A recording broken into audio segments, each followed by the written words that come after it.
حضور اکرم صلی اللہ علیہ وآلہ وسلم نے ارشاد فرمایا، جس شخص میں یہ 3 باتیں ہوں گی وہ ایمان کا مزہ پالے گا۔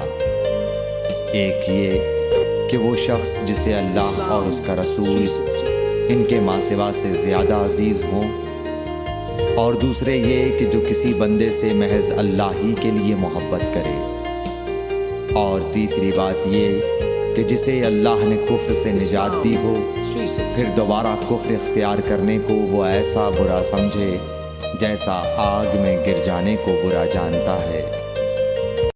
حضرت محمد مصطفیٰ صلی اللہ علیہ وآلہ وسلم نے فرمایا، جب جنتی جنت میں اور دوزخی دوزخ میں داخل ہو جائیں گے، اللہ پاک فرمائے گا، جس کے دل میں رائی کے دانے کے برابر بھی ایمان ہو، اس کو بھی دوزخ سے نکال لو۔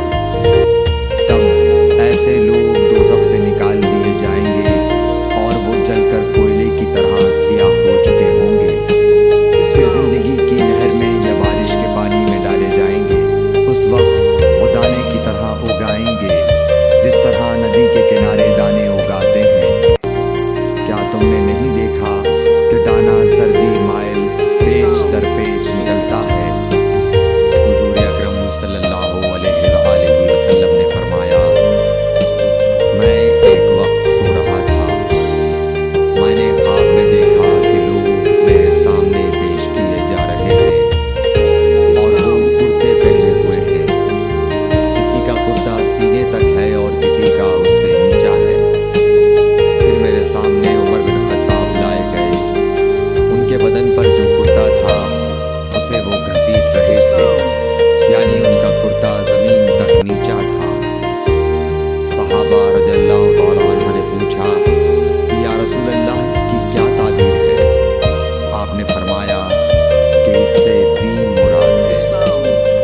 ایک مرتبہ رسول کریم صلی اللہ علیہ وسلم ایک انصاری شخص کے پاس سے گزرے، اس حال میں کہ وہ اپنے ایک بھائی سے کہہ رہے تھے کہ تم اتنی شرم کیوں کرتے ہو؟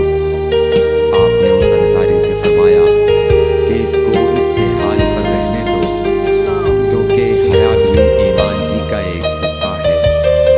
رسول اللہ صلی اللہ علیہ وسلم نے فرمایا، مجھے اللہ کی طرف سے حکم دیا گیا ہے کہ لوگوں سے جنگ کروں، اس وقت تک کہ وہ اس بات کا اقرار کر لیں کہ اللہ کے سوا کوئی معبود نہیں ہے، اور یہ کہ محمد صلی اللہ علیہ وسلم اللہ کے سچے رسول ہیں، اور نماز ادا کرنے لگے اور زکوٰۃ دیں۔ جس وقت وہ یہ کرنے لگیں گے کہ مجھ سے اپنے جان و مال کو محفوظ کر لیں گے سوائے اسلام کے حق کے، رہا ان کے دل کا حال تو ان کا حساب اللہ کے ذمہ ہے۔ رسول اللہ صلی اللہ علیہ وسلم سے دریافت کیا گیا کہ کون سا عمل سب سے افضل ہے؟ فرمایا، اللہ اور اس کے رسول